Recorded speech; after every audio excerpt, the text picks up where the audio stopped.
Viss strādā. Uzspied, atver. Viss. Oi, saslēdzu visu kaut ko.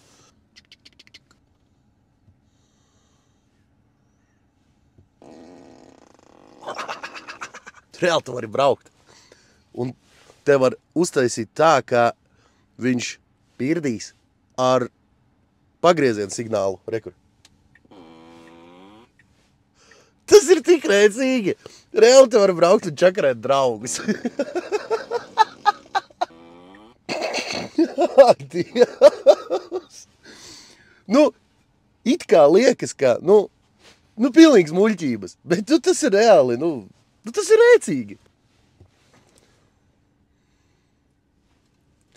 Var ieslēgt ugunskuru, pasēdēt ar savu maziņo, paglaudīt viņas celi. Romantika. Baltu.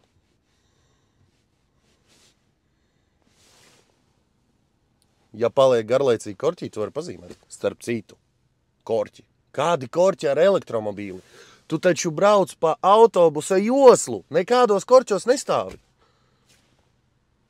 Tu vari regulēt stūri. Vienkārši ar... Labi, cerams, mēs neslauzīsim neko, bet, Tas ir reāli ērti. Es saprotu, jā, ka vecā tīpa domāšanas cilvēki domās, iedodat man atpakaļ to kloķīti. Bet, pa lielam. Tu vienkārši uzspied vienu podziņu, viss, un tu regulē tā, kā tev ir, ērti. Vajag nolocīt spoguļus, nospied podziņu. Un tu pat vari iegaumēt lokāciju, kur viņa jānolok spoguļus katru reizi. Reāli, sīkumi, bet reāli viņi uzpērk. Man patīk.